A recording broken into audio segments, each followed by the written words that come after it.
바보 같은 엄마로 살다 결국 사라진 여자가 있습니다.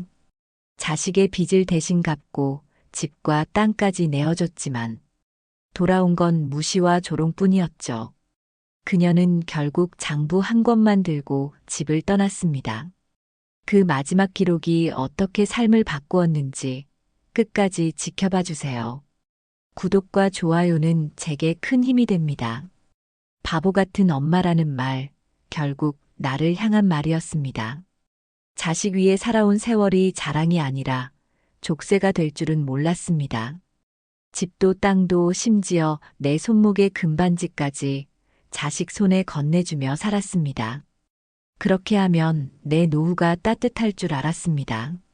그러나 돌아온 건 빈 방과 차가운 눈빛뿐이었습니다.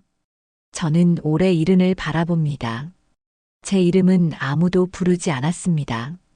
그저 엄마, 할머니, 밥이나 차리는 사람으로 불렸습니다. 내 인생이 내 것이 아니었다는 걸 늦게 알았습니다. 그래서 오늘은 제 이야기를 직접 들려드리려 합니다. 방 구석 장롱을 열었습니다. 낡은 장부가 먼지를 뒤집어 쓴 채 놓여 있었습니다. 한 장 한 장 펼칠 때마다 제 손끝이 떨렸습니다. 빨간 잉크로 적힌 날짜와 금액이 눈에 박혔습니다. 그건 제 인생을 갉아먹은 숫자들이었습니다. 그 장부에는 아들이 내던 빚이 적혀 있었습니다. 사업한다고 시작했던 날, 저는 담보를 걸어주었습니다. 갚지 못할 줄 뻔히 알면서도 믿어야 한다고 스스로를 달랬습니다. 며느리는 그때부터 저를 바라보는 눈이 달라졌습니다. 부모가 아닌 돈줄로 보였던 겁니다. 저녁 밥상은 늘 따로 차려졌습니다. 같은 집에 살면서도 저는 구석방의 손님이었습니다. 자식은 제 눈을 피했고 며느리는 인사조차 건네지 않았습니다. 한때 제 손에 매달려 울던 아이가 이제는 나를 무시하는 가장이 되었습니다. 저는 그 사실 앞에서 더는 눈을 감을 수 없었습니다. 장부를 꼭 쥔 채 앉아 있었습니다. 낡은 종이는 돌덩이처럼 무겁게 느껴졌습니다. 내가 갚아준 건 빚이지 내 삶이 아니었다는 생각이 들었습니다. 이제라도 내 이름을 되찾아야 한다는 마음이 솟아올랐습니다. 저는 천천히 자리에서 일어섰습니다. 오늘 이후로는 더는 자식의 바보로 살지 않겠습니다. 제가 살아온 인생의 기록을 제 손으로 마무리하려 합니다. 장부는 그 시작이자 마지막 증거였습니다. 저는 가방에 장부를 넣고 오래된 도장을 챙겼습니다. 그리고 현관문을 열며 속으로 말했습니다. 이제 내 이름으로 다시 서겠다. 은행 창구 앞에 앉았습니다. 직원은 차가운 표정으로 제 장부를 넘겨보았습니다. 수십 년 동안 찍힌 도장과 숫자들, 그 무게가 한 장 한 장마다 묻어 있었습니다. 저는 손끝으로 종이를 누르며 말했습니다. 이제 제 이름으로 다시 정리해달라고. 직원은 한참 동안 저를 바라봤습니다. 노인 혼자 와서 이런 일을 처리하는 게 낯설었을 겁니다. 하지만 저는 더는 물러서지 않았습니다. 제가 살아온 세월을 부끄러워하지 않겠다고 다짐했습니다. 이제는 빼앗긴 게 아니라 되찾는 시간이라 생각했습니다. 창구 위에 놓인 도장을 찍는 순간 손끝이 떨렸습니다. 그 떨림은 두려움이 아니라 해방이었습니다. 종이 위에 선명하게 남은 제 이름을 보며 오래 숨을 내쉬었습니다. 그동안은 자식 이름을 위해 달려왔지만 이제는 제 이름 하나로 충분했습니다. 종이가 아니라 제 인생의 도장을 찍는 순간 같았습니다. 은행 일을 마치고 법원으로 향했습니다. 복도에는 여러 사람이 오가고 제 발걸음은 느렸지만 흔들리지 않았습니다. 접수 창구에 앉아 서류를 내밀며 말했습니다. 자식 명의로 넘어간 권리를 다시 제 손으로 돌려달라고. 담당자는 절차가 복잡하다고 했지만 저는 조용히 고개를 끄덕였습니다. 긴 기다림 끝에 제 이름으로 된 문서를 돌려받았습니다. 얇은 종이였지만 그 무게는 제 인생보다 무거웠습니다. 저는 가방에 넣으며 속으로 말했습니다. 이제 내 삶의 빚을 정리했다고. 그 순간 마음속에 작은 불빛이 켜지는 걸 느꼈습니다. 집으로 돌아오는 길, 거리는 여전히 혼잡했습니다. 사람들 틈에 섞여 걷는 제 발걸음이 낯설게 느껴졌습니다. 늘 자식 뒤에 서 있던 제가 오늘은 앞장서서 걸었습니다. 낡은 구두가 바닥을 두드리는 소리가 뚜렷하게 들렸습니다. 그 소리가 제 심장 박동처럼 규칙적으로 이어졌습니다. 집 문을 열자 며느리가 눈을 흘겼습니다. 늦게 들어온다고 투덜거렸지만 저는 아무 대꾸도 하지 않았습니다. 오늘은 변명하지 않기로 했습니다. 내가 어디를 다녀왔는지 말할 필요도 없었습니다. 이제 제 발자국은 제 인생을 향해 찍히고 있으니까요. 방에 들어와 가방을 내려놓고 장부를 다시 펼쳤습니다.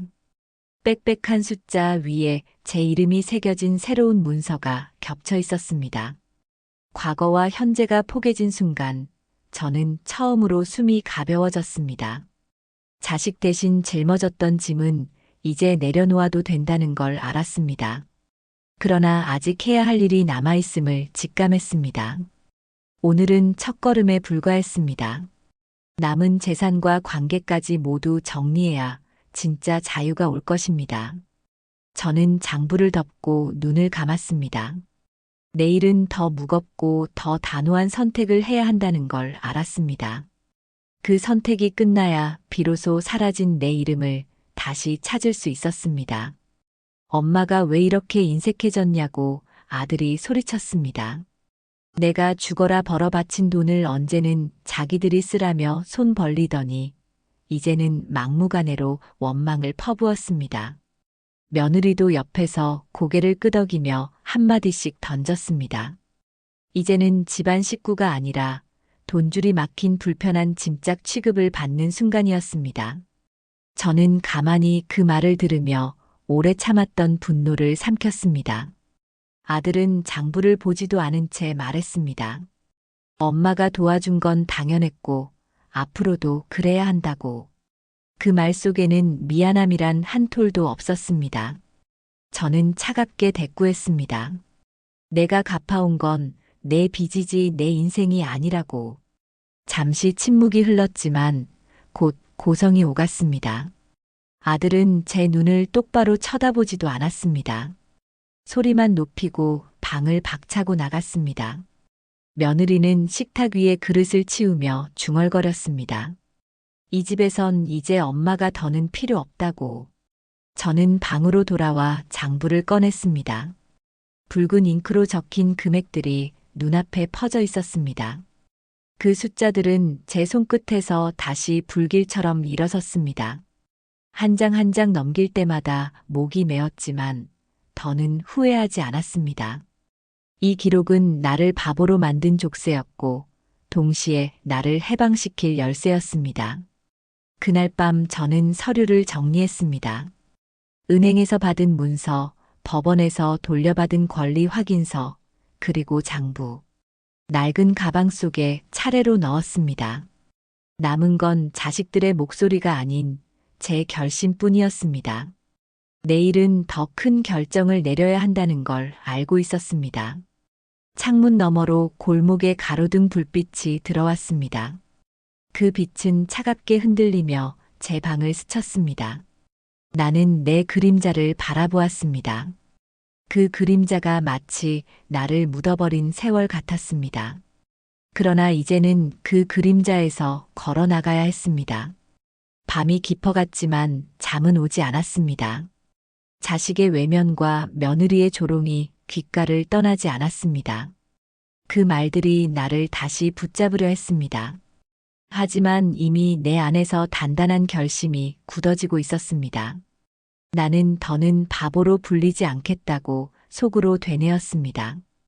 이제 재산만 정리하는 게 아니라 관계까지 정리해야 할 차례였습니다. 이 집은 내 이름을 지워버린 곳이었습니다. 여기서 더 머문다면 나는 끝내 사라지고 말 겁니다. 그래서 내일 마지막 정리를 하기로 했습니다. 내 삶의 마지막 장부를 완성하기 위해서였습니다. 나는 이 집에서 사라져야 한다는 결심을 굳혔습니다. 더는 내 이름을 지워버린 사람들 옆에 머물 수 없었습니다. 내가 버린 게 아니라 그들이 나를 내던진 거였습니다. 그래서 오늘은 마지막 정리를 위해 발걸음을 옮겼습니다. 더 이상 미룰 수 없다는 걸 알았기 때문입니다. 아침 일찍 은행을 다시 찾았습니다. 남은 예금과 적금을 전부 해약했습니다. 직원은 몇 번이나 다시 생각하라고 했지만 저는 고개를 저었습니다. 내가 다시 시작하려면 깨끗하게 비워야 한다고 말했습니다. 손끝에 전해진 현금의 무게는 낯설었지만 동시에 든든했습니다. 다음으로 들른 곳은 부동산 사무소였습니다. 오래된 시골 땅을 처분하는 계약서에 사인을 했습니다. 그 땅은 자식들이 언젠가 자기들 몫이라며 다퉜던 곳이었습니다. 이제 그 땅은 내 손에서 완전히 벗어나 새로운 주인을 찾았습니다. 나는 종이 위에 남은 사인을 보며 담담히 숨을 고르며 자리를 떴습니다. 법원에 다시 들러 서류를 확인했습니다. 내가 돌려받은 권리들이 정식으로 등기된 걸 확인한 순간 가슴이 묘하게 후련했습니다. 그동안 종이 조각처럼 취급받던 내 이름이 다시 힘을 얻은 느낌이었습니다. 나는 작은 서류 봉투를 꼭 쥐었습니다. 봉투 속에는 이제 내 삶을 새로 써내려갈 열쇠가 들어 있었습니다. 집에 돌아오자 며느리는 여전히 차갑게 굴었습니다.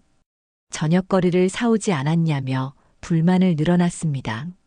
저는 아무 대꾸도 하지 않았습니다. 대신 방으로 들어가 서랍을 열고 오래된 옷 몇 벌만 꺼냈습니다. 그 옷들을 작은 가방 안에 차례로 접어 넣었습니다. 장부와 도장, 그리고 오늘 받은 서류를 가방 깊숙이 넣었습니다. 손바닥 안에서 그것들은 돌덩이처럼 무겁게 느껴졌습니다. 그러나 그 무게는 짐이 아니라 자유였습니다. 이제 나는 그 자유를 들고 떠날 준비를 마쳤습니다. 방 안의 공기는 전보다 훨씬 가벼워졌습니다. 저녁 무렵 아들과 며느리가 또다시 말다툼을 벌였습니다. 이번에는 내 앞에서 대놓고 상속 이야기를 꺼냈습니다. 누가 무엇을 가져가야 한다며 목소리를 높였습니다.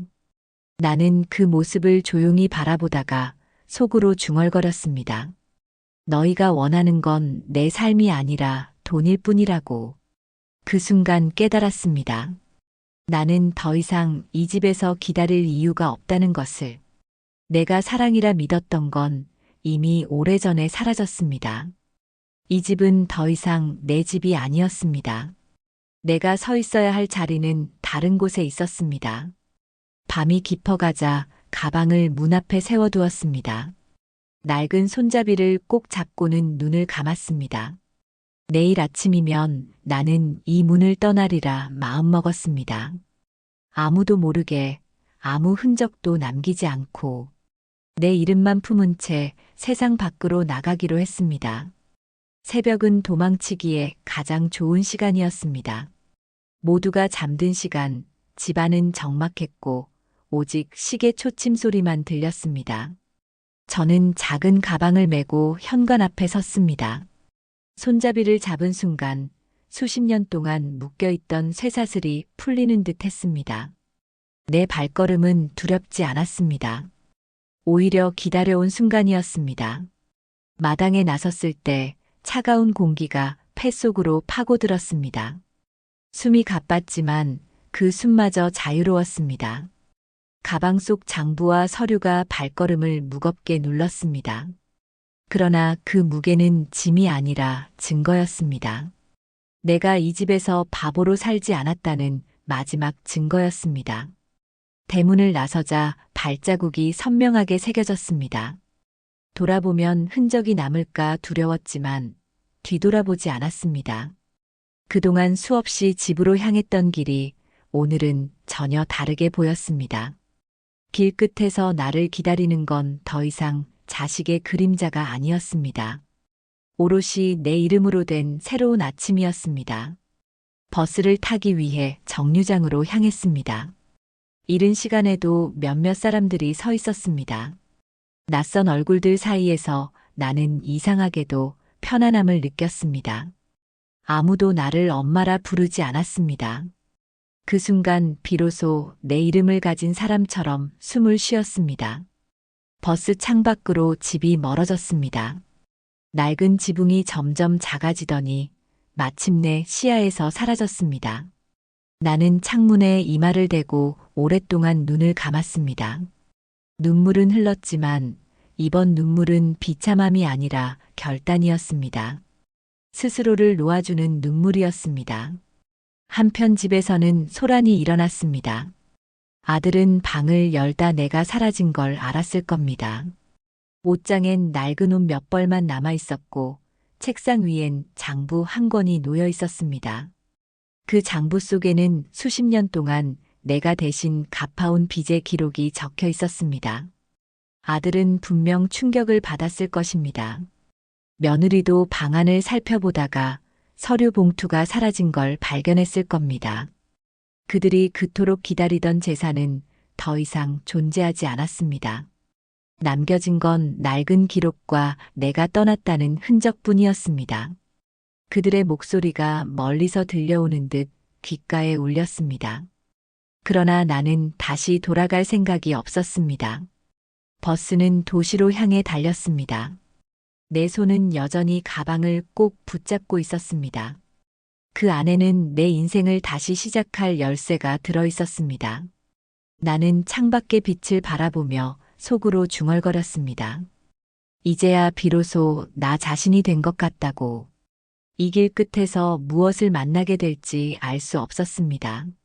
하지만 두렵지 않았습니다. 이제는 남이 아닌 내 발로 선택한 길이었으니까요. 나는 더 이상 바보라 불리지 않을 것입니다. 내 이름으로 서는 날이 드디어 시작된 것입니다. 재산이 모두 사라졌다는 걸 알게 된 아들의 얼굴은 분노로 일그러졌습니다. 내가 쌓아온 것을 당연히 자기들 차지가 될 거라 믿었던 탓입니다. 장부를 펼쳐본 순간 그 속에 적힌 수많은 숫자들이 그들의 착각을 무너뜨렸습니다. 빚을 갚아준 기록, 도장 하나하나가 내 희생을 증명하고 있었습니다. 그러나 그 증명은 그들에겐 비수가 되어 꽂혔습니다. 며느리는 목소리를 높였습니다. 엄마가 몰래 재산을 팔아치웠다고, 이제 우리는 빈손이 되었다고. 그 말 속에는 분노와 동시에 두려움이 섞여 있었습니다. 그 두려움은 내가 더 이상 그들 손아귀에 있지 않다는 사실 때문이었습니다. 그들의 눈빛 속에서 늦은 후회가 비치기 시작했습니다. 반면 나는 낯선 도시의 작은 원룸에 도착했습니다. 허름한 건물이었지만 낯설지 않았습니다. 비좁은 방 안에 놓인 낡은 책상과 의자가 나를 반겨주었습니다. 나는 가방을 내려놓고 한숨 돌렸습니다. 여기서는 누구도 나를 부르지 않았고 누구도 명령하지 않았습니다. 창문을 열자 작은 골목이 보였습니다. 세탁소에서 피어오르는 긴 이른 출근길에 서두르는 사람들. 나는 그 풍경이 낯설지 않게 다가왔습니다. 아무도 나를 알지 못하는 공간이 오히려 따뜻했습니다. 여기서라면 내 이름으로 숨 쉴 수 있을 것 같았습니다. 나는 가방에서 장부를 꺼냈습니다. 낡은 표지 위에 손바닥을 얹었습니다. 이제 이 장부는 내 굴레가 아니라 내 증언이었습니다. 내가 어떤 세월을 살아왔는지, 누가 나를 이용했는지 증명하는 기록이었습니다. 나는 장부를 덮으며 다시는 속지 않겠다고 다짐했습니다. 그 시각, 집 안은 아수라장이 되었습니다. 아들은 은행에 전화를 걸며 확인을 요구했습니다. 그러나 모든 권리는 이미 내 이름으로 되돌아갔다는 답만 들려왔습니다. 그는 휴대폰을 내던지고 소리쳤습니다. 엄마가 우리를 배신했다고. 하지만 그것은 배신이 아니었습니다.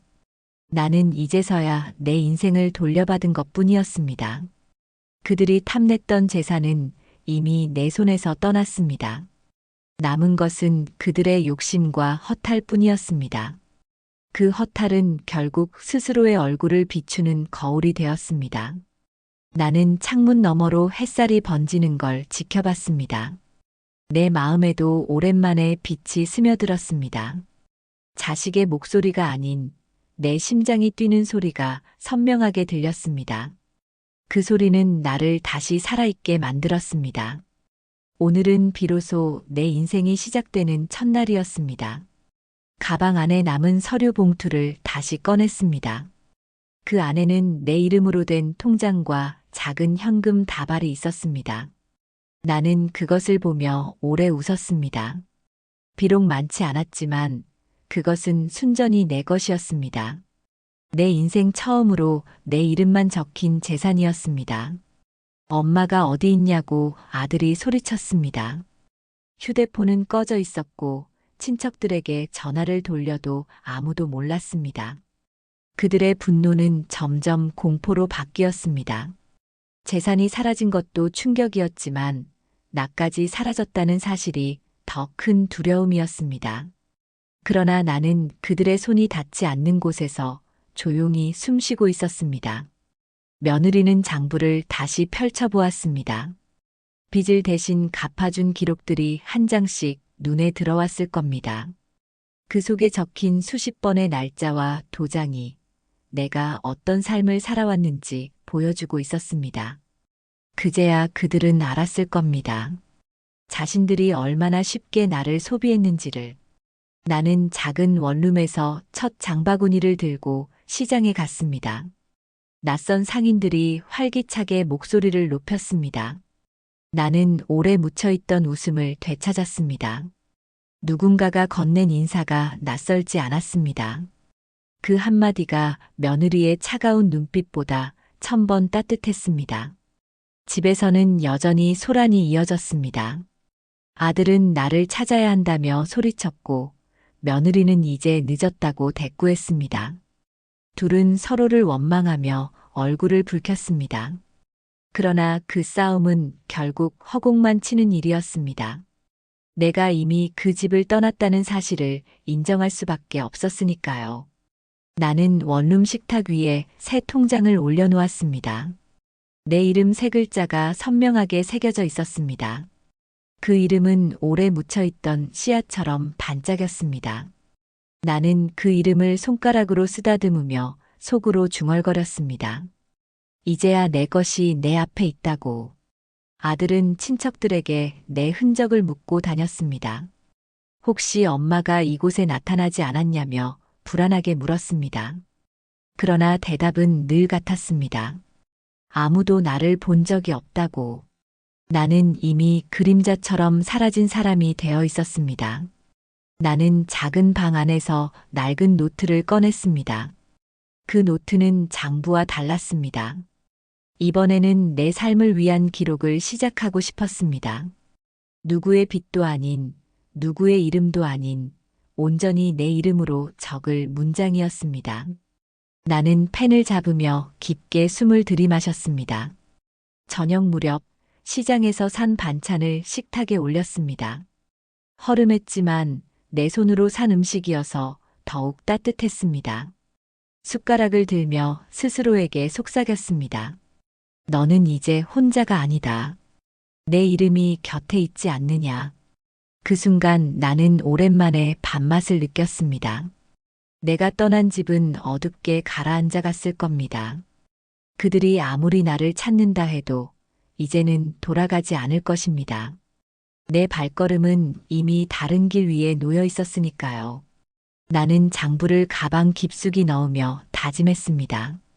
마지막 장을 덮을 순간까지 나는 내 이름으로 살겠다고. 나는 결국 사라진 게 아니라 되살아난 것이었습니다. 자식의 눈에선 없어졌지만 내 안에서는 비로소 존재하기 시작했습니다. 평생을 바보처럼 살아왔다 믿었던 나는 마지막 순간에 내 이름을 되찾았습니다. 그 이름은 낯설지 않았습니다. 오히려 오래 기다리던 친구 같았습니다. 나는 그 이름을 품고 새로운 길 위에 섰습니다. 작은 원룸의 창문을 열면 햇살이 방 안을 가득 채웠습니다. 낡은 커튼에 스며드는 빛은 지난날의 그늘을 밀어냈습니다. 나는 의자에 앉아 펜을 들어 새 노트에 문장을 적었습니다. 오늘부터는 내 삶을 내가 기록하겠다고.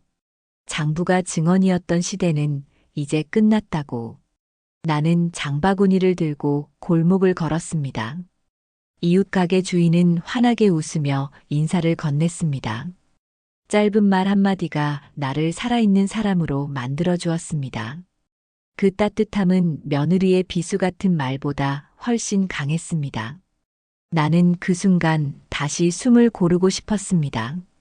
집에 남은 사람들은 여전히 싸우고 있었습니다. 아들은 내 흔적을 쫓으며 화를 냈고 며느리는 원망을 늘어놓았습니다. 그러나 그들의 소란은 내 귀에 닿지 않았습니다. 나는 이미 그 소리에서 벗어났습니다. 내가 사라진 자리는 그들의 욕심만 남았을 뿐이었습니다. 밤이 되자 작은 방에 앉아 가방을 열었습니다. 장부는 여전히 그 안에 있었습니다. 나는 그 장부를 다시 펼쳐 마지막 장을 바라보았습니다. 거기에는 아직 빈칸이 남아 있었습니다. 나는 그 빈칸 위에 한 줄을 적었습니다. 내가 갚아온 건 너희의 빚이었고, 이제부터는 나의 삶이다. 그 문장을 적는 순간, 장부는 더 이상 족쇄가 아니었습니다. 그건 나를 바보라 부르던 시절의 묘비였고, 동시에 부활의 증표였습니다. 나는 그 장부를 덮으며 긴 숨을 내쉬었습니다. 마치 무덤을 닫고 새로운 문을 여는 듯 했습니다. 새벽 공기를 마시며 창밖을 바라봤습니다. 어둠 속에서 빛이 차오르는 모습을 오랫동안 지켜봤습니다. 그 빛은 오늘도 내일도 나를 부를 것이었습니다. 나는 더 이상 기다리지 않을 것입니다. 내 두 발로 그 빛 속으로 걸어 들어갈 것입니다. 나는 다시 태어난 사람이 되었습니다. 자식의 그늘에서 사라졌지만 내 이름으로 살아남은 사람. 가방 속 장부는 여전히 무겁지만 그 무게는 이제 힘이 되었습니다. 내 발걸음은 더 이상 휘청이지 않았습니다. 마침내 나는 내 이름으로 선 여자가 되었습니다. 사라진 줄 알았던 엄마는 결국 자기 이름으로 다시 서게 되었습니다. 장부의 마지막 칸에 남긴 문장은 단 하나였습니다. 이제부터는 나의 삶이라는 선언이었죠. 여러분도 혹시 잊고 있던 자기 이름을 되찾고 싶으신가요? 그 길을 함께 걸어가고 싶으시다면 구독과 좋아요로 마음을 나눠주세요.